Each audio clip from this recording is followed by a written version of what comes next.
La vie est incroyable, vraiment incroyable. Voici le nouveau casque Sony, le XM1000 version collector qui s'appelle The Collection, qui vient fêter les 10 ans des XM, parce que vraiment la lignée est incroyable jusqu'au XM6 et celui-ci qui vient trôner.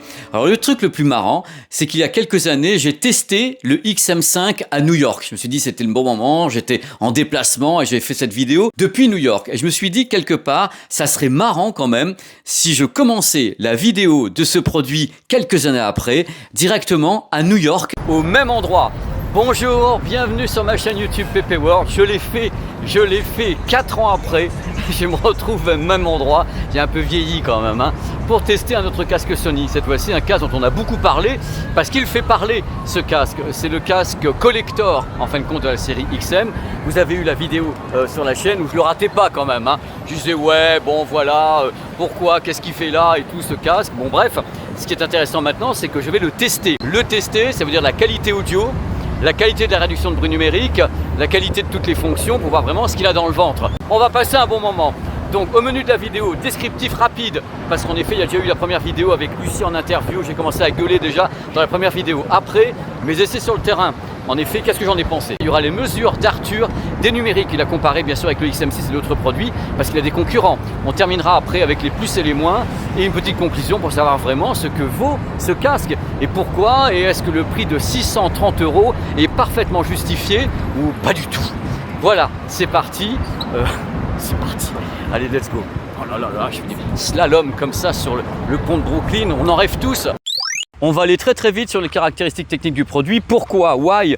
Because sur la chaîne, il y a déjà une vidéo qui explique le produit. Il faut d'abord savoir, ce n'est pas un XM6 Premium. C'est un nouveau casque pour fêter les 10 ans de la collection XM6 avec des matériaux nobles, avec en effet un look d'enfer. Il est vraiment magnifique, avec du simili-cuir. On verra à l'avenir si ça tient bien, s'il y a les griffures ou autres sur simili-cuir, c'est possible. Il y a du métal, il ne se plie pas. Et oui, il ne se plie pas le bestiau. Et vous savez pourquoi il ne se plie pas? Parce qu'en général, tous les casques Premium ne se plient pas. Regardez, l'Apple AirPods Max ne se plie pas. Il y a des casques Bowers & Wilkins qui ne se plient pas, ainsi que Bang & Olufsen. On considère, alors à tort ou à raison, vous allez me le dire, on considère que quelquefois un casque qui se plie, ça fait un peu cheap, comme ça non, alors là ils veulent pas, ils disent voilà, il ne se plie pas avec une belle pochette.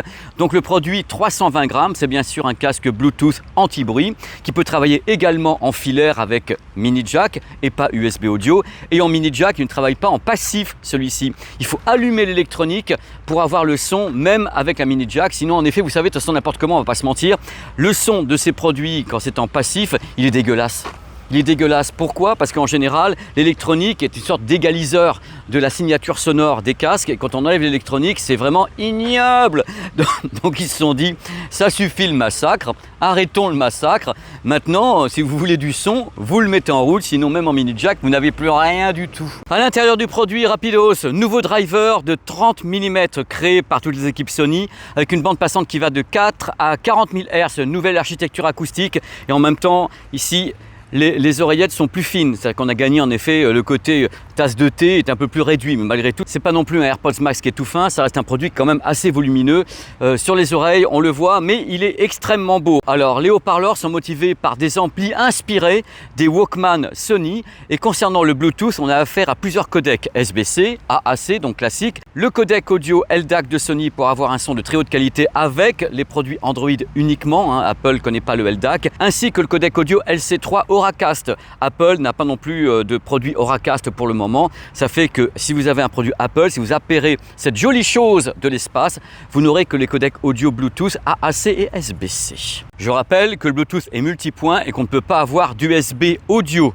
On en reparle tout à l'heure, justement, au moment des écoutes et dans les plus et les moins. Pour que vous sachiez également, il y a un nouveau processeur, enfin une évolution du processeur précédent qui gère à la fois la qualité audio ainsi que la réduction de bruit numérique. Ils ont fait très très fort côté réduction de bruit numérique avec 12 micros à bord. Il y en a 12 en tout. Il y en a qui sont utilisés pour la réduction de bruit numérique et d'autres pour les appels téléphoniques et certains qui jouent avec les deux. Donc il y a des micros à l'intérieur, extérieur. On sache ce qui se passe à l'intérieur de ça pour avoir la meilleure réduction de bruit, la meilleure réduction du bruit en même temps quand vous appelez. Parce qu'il y a une IA derrière qui dit « Hey, ça c'est ta voix ou bien c'est le métro ?» Ça, ils savent bien faire chez Sony avec une réduction de bruit numérique qui peut être adaptative. Et vous avez un menu. Donc le menu, c'est de l'application évidemment. Sony Sound Connect, une application qui est truffée de modes et travaux. Regardez, ça défile un peu de tous les côtés. Il y en a partout. Vous pouvez choisir de faire fonctionner le casque directement, soit en automatique, soit de jouer avec les paramètres. Alors il y a plein de trucs, il y a des scénarios, il y a de tout. On peut vraiment bien travailler. Il y a Speak to Chat, il y a beaucoup de modes qui sont soit en effet activables, soit automatiques. C'est à vous de choisir comment vous voulez que ce casque fonctionne. Il peut aller très loin techniquement. C'est une des applications les plus complètes que je connaisse dans la profession. Il faut savoir que le produit également est compatible avec le système audio Sony 360 Reality Audio, donc un son qui est spatial selon Sony avec en même temps un mouvement de la tête. C'est-à-dire que vous pouvez avoir un son spatial avec le mouvement de la tête. Comme je l'avais dit justement dans le billet d'humeur, il n'y a pas de notification du Dolby Atmos. Évidemment que le Dolby Atmos peut être retranscrit, mais je ne pense pas qu'il y ait le mouvement de la tête avec. Ça ne s'est pas activé. Voilà, ils n'en parlent pas parce qu'ils ont l'autre système. Sony se dit pourquoi est-ce que je vais parler du Dolby Atmos alors que moi j'ai mon Sony 360 Reality Audio que personne n'utilise. Hein? En plus, oh là là, les méchants. Alors dans la série, il fallait pas le faire. Il y a un mode, un nouveau bouton qui est apparu. Un nouveau bouton sur ce produit qui est un Up Mix. Alors c'est quoi le Up Mix? Vous avez une source stéréo. Qu'est-ce qu'elle est bien, ma source stéréo, incroyable comme ça, à 41 degrés à Paris, qu'est-ce qu'elle est bien. Alors la source stéréo peut être mise en son spatial, c'est-à-dire c'est un Up Mix, c'est-à-dire qu'il va y avoir un calcul qui va être fait par l'application, il dit oh là là, le son est stéréo, et si je le bousillais un petit peu en l'élargissant, eh bien appuyez sur le bouton et vous allez voir l'effet que ça fait.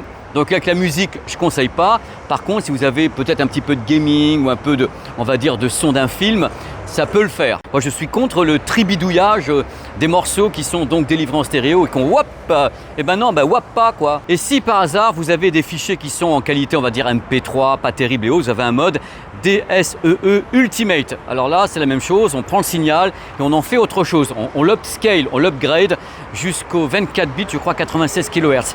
On n'appuie pas sur le bouton, vous choisissez. À savoir également Google Fast Pair, il s'appaire très rapidement à tous les produits Android. Vous appuyez sur le bouton, c'est l'appairage est carrément immédiat. Concernant la batterie, 24 heures d'autonomie avec la réduction de bruit activée. C'est pas parmi les meilleurs, mais enfin à 24 heures, ça fait quand même un bon aller-retour Paris-Tokyo quoi. Mais c'est moins que le XM6, je vous dis d'avance. Et le tarif, je laisse un petit peu pour la fin du descriptif de ce tarif, 630 €, c'est-à-dire le prix du premier AirPods Max, le prix auquel on trouve actuellement les Bowers & Wilkins PX8 S2, enfin bref, un tarif très élevé quand même pour un produit sur lequel il manque des choses. Je l'avais déjà dit justement dans le billet d'humeur. Maintenant, ce que je n'avais pas dit dans le billet d'humeur, c'est quelle est la qualité audio, la qualité de la réduction de bruit numérique, ainsi que la qualité du mode transparence. C'est ce qu'on va voir justement maintenant ensemble un peu à l'ombre. Et après, bien sûr, il y aura les plus et les moins. Une conclusion, on repartira à New York pour faire une conclusion. Mais c'est que du bonheur cette affaire. Et tout ça gratuitement en plus. On est quand même un peu mieux à l'ombre, je trouve. On va parler de la qualité audio de ce produit qui, comme tous les autres, je l'ai eu sur les oreilles dans l'avion, sur place, à New York, ici à Paris à 40 et quelques degrés de bonheur, j'entends. Donc on va en parler. Alors à toutes les personnes qui pensent que c'est la même qualité audio que le XM6, non. Ce n'est pas la même signature sonore que le XM6. Ils ont retravaillé, en effet, c'est pas le même driver, c'est pas la même architecture acoustique, il y a le processeur qui a été certainement réajusté pour faire autre chose.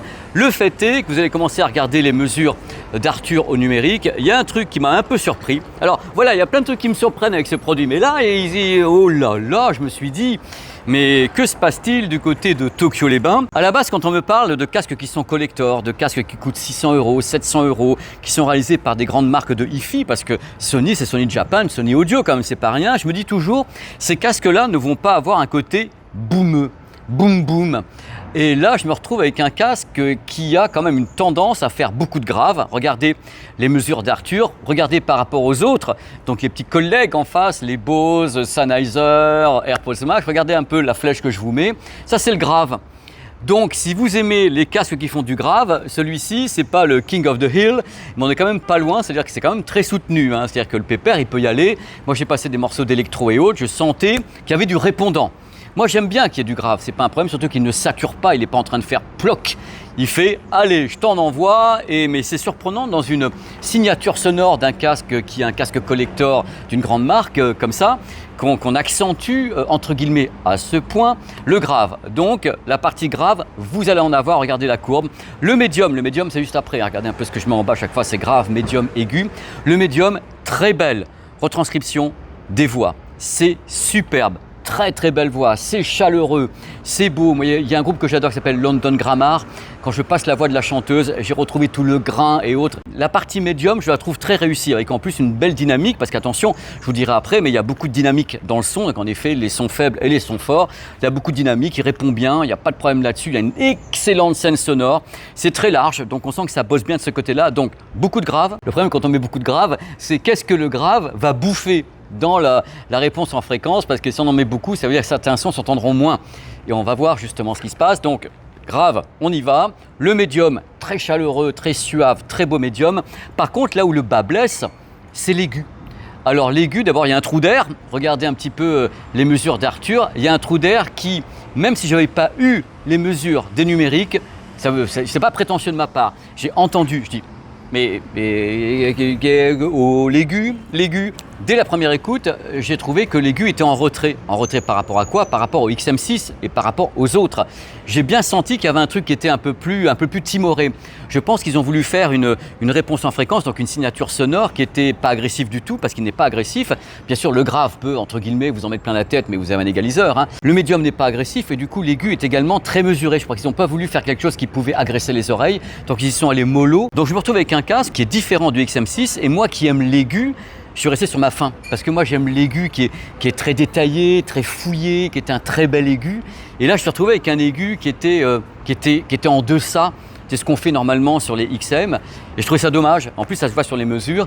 Donc si vous voulez, le truc que j'ai du mal à comprendre, je me dis comment est-ce qu'on peut faire un casque, et donc un casque qui célèbre l'anniversaire des XM, en faisant des choses un peu différentes des XM. C'est-à-dire que là, on a poussé sur le grave, ce qui n'est pas ce qu'on fait normalement avec des casques qui sont d'une marque qui veut faire de la haute fidélité, qui nous fait venir dans des studios d'enregistrement pour dire écoutez mon bon son, messieurs, dames et tout. Mais l'aigu, je suis vraiment resté sur ma faim, ça manque de définition, ça manque de détails, ça manque de présence par rapport à tout le reste. Donc j'ai été déçu sur la partie aiguë et déçu sur le fait qu'on mette beaucoup de grave sur un casque qu'on veut justement haute fidélité, un casque justement à 630 €, un casque qui est vanté par Sony de tous les côtés. Si vous comparez par rapport à ce que fait Apple ou Bowers & Wilkins, le PX8S2 fait de l'aigu, hein. Il est là, il est puissant sur l'aigu, il est détaillé.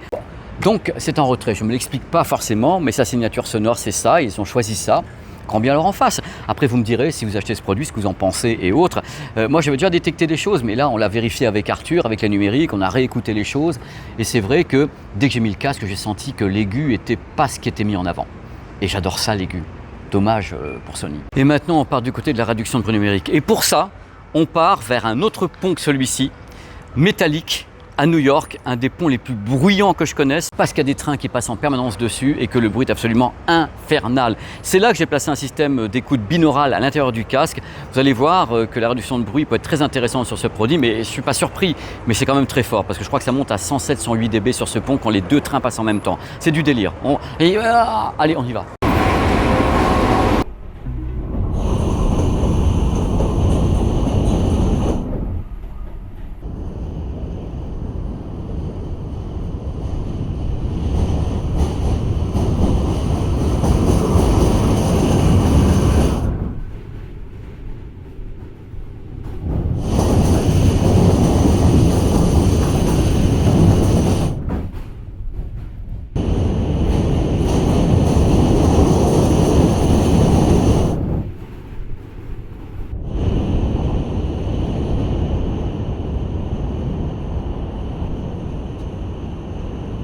C'est hallucinant, les couleurs sont hallucinantes.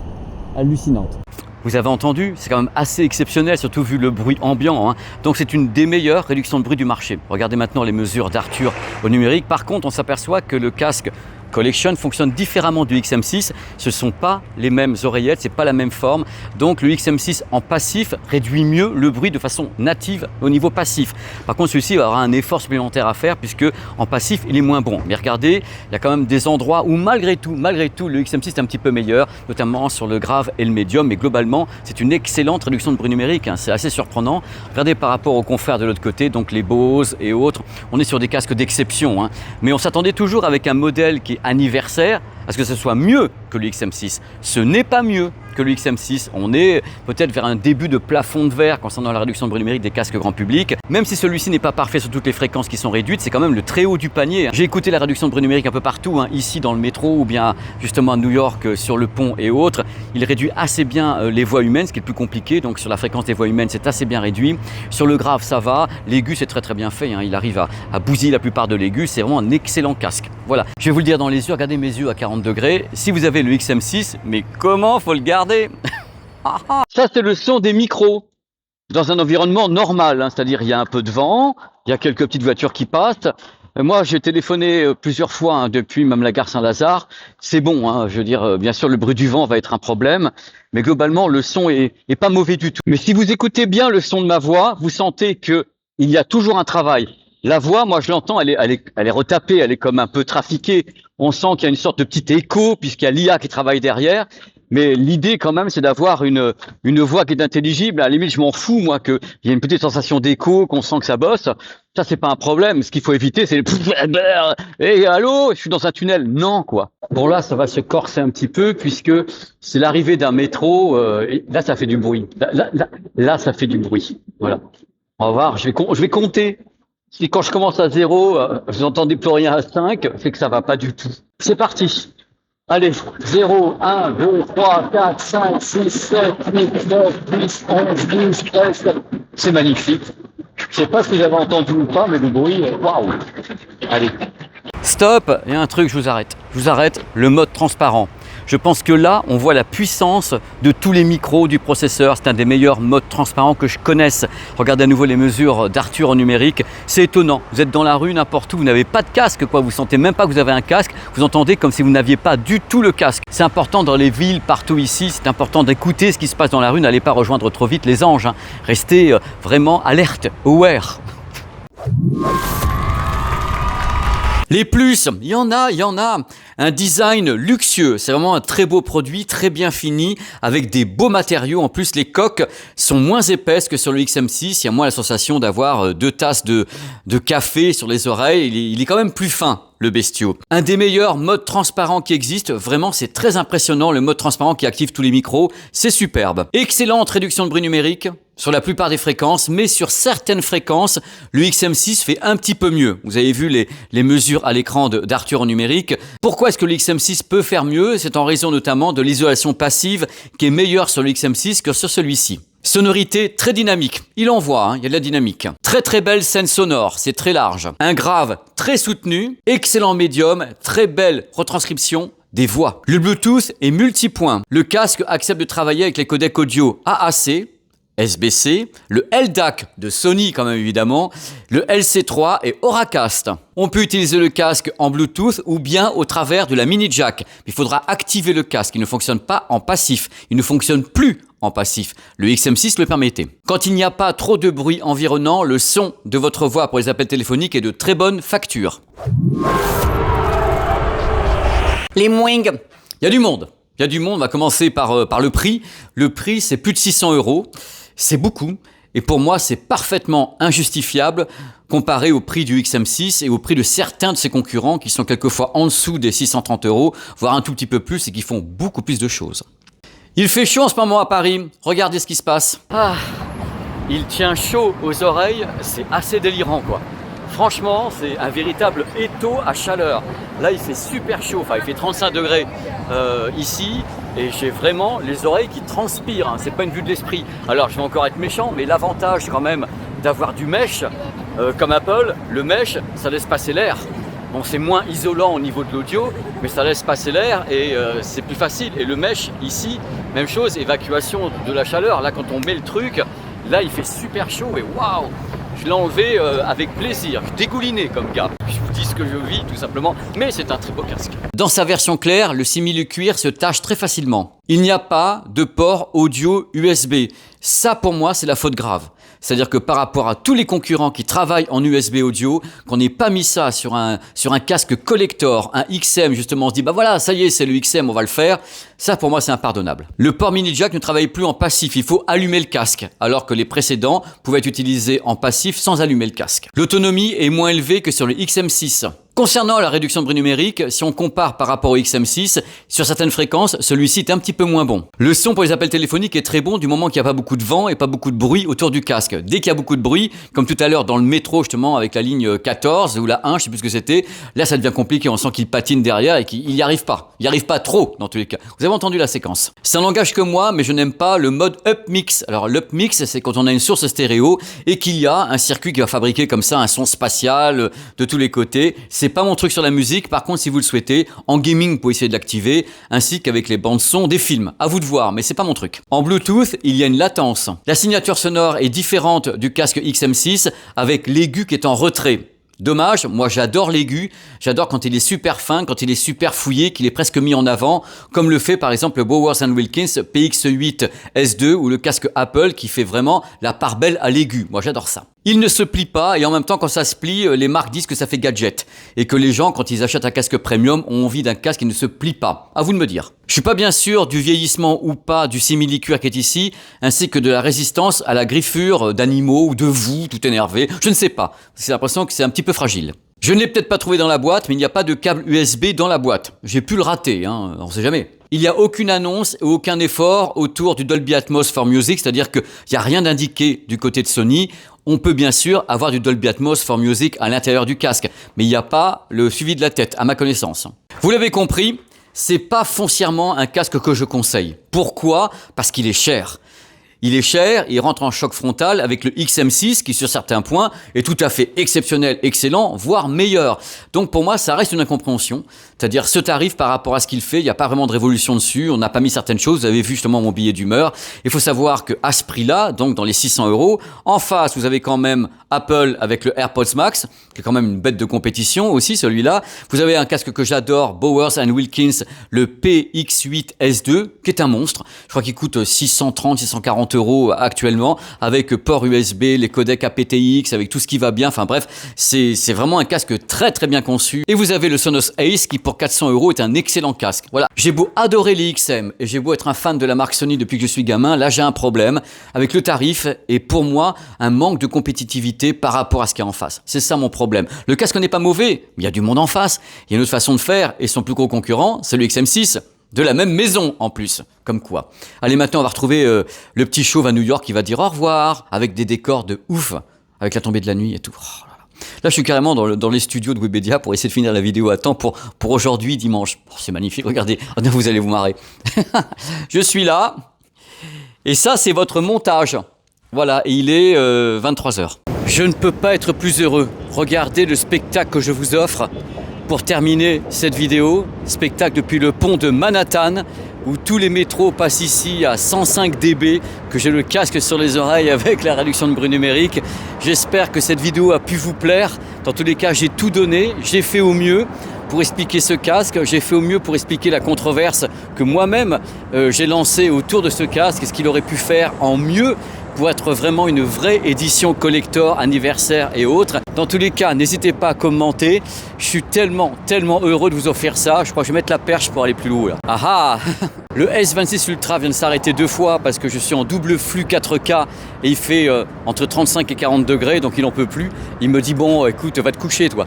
Donc il n'a pas tort. Donc là, je vais quand même aller me coucher aussi parce que la nuit tombe ici. Encore une fois, je ne sais même pas comment vous remercier pour toutes les audiences sur la chaîne YouTube, pour tout ce que vous faites, parce que c'est vraiment un bonheur de pouvoir travailler pour vous, c'est vraiment un bonheur de pouvoir faire ces vidéos. Tout n'est pas parfait, mais une chose est certaine, c'est que je fais au mieux à chaque fois pour vous offrir tout ce que je peux, quoi. Et les tests de télé avec Sylvain et les tests audio comme je les ai fait maintenant avec le petit Arthur des numériques, c'est vraiment quelque chose de très fort pour moi. Donc merci d'être là et à très vite sur cette chaîne, à très vite. Je vais vous laisser avec tout plein d'images de New York parce que s'il y a bien une ville qui est photogénique dans le monde, c'est vraiment New York. C'est une ville de tous les contrastes et c'est assez saisissant. Je vais remettre le casque parce qu'il y a un métro qui arrive. Je vais remettre le casque. J'ai beau être venu ici des tas de fois pour bosser, ça change rien, je suis dans le même état à chaque fois. Un état de sidération devant la beauté de cette ville, devant la beauté d'un coucher de soleil, et moi ça sera toujours quelque chose qui est très très fort. Et j'ai créé cette chaîne pour vous montrer ça, dans tous les cas. Merci beaucoup, à très très vite sur ma chaîne YouTube PP World. Allez, je vais partir un petit peu de ce pont de Manhattan. En face, c'est justement le Brooklyn Bridge qui est là. J'ai quand même une chance de folie de pouvoir tourner ici une partie de ce test, parce qu'en effet une grande partie sera tournée également en studio et à Paris, parce que aujourd'hui on a un New York qui est le New York que j'aime, le New York des cartes postales, le New York des films, le moment où quand tu poses ta caméra, tout est beau. Tout est beau, où que tu ailles, hop, regarde, je pose la caméra ici, tout est magnifique, il y a les couleurs, il y a tout. Mais là, la vue que je peux vous offrir d'une vieille rue de New York qui donne sur le pont de Brooklyn, c'est un truc, waouh, c'est... Je suis content quoi, de vous offrir ça, vous ne pouvez pas savoir, je me dis que c'est génial et j'espère vous faire voyager. Vous savez très très bien que cette chaîne a été créée en s'appelant PP World, c'est pas une vue de l'esprit, c'était l'idée d'allier la tech à des reportages que j'avais la chance de faire, c'est-à-dire mélanger les deux. Parce que ça permet en même temps d'avoir de la tech et de voyager, pas avoir le côté tech peut-être qui peut être un peu rébarbatif quelquefois en disant ouais c'est de la tech. Voilà, l'idée c'est de vous amener dans des endroits où il y a des belles images à faire, que vous puissiez vivre le truc et essayer de le faire avec les plus belles images possibles.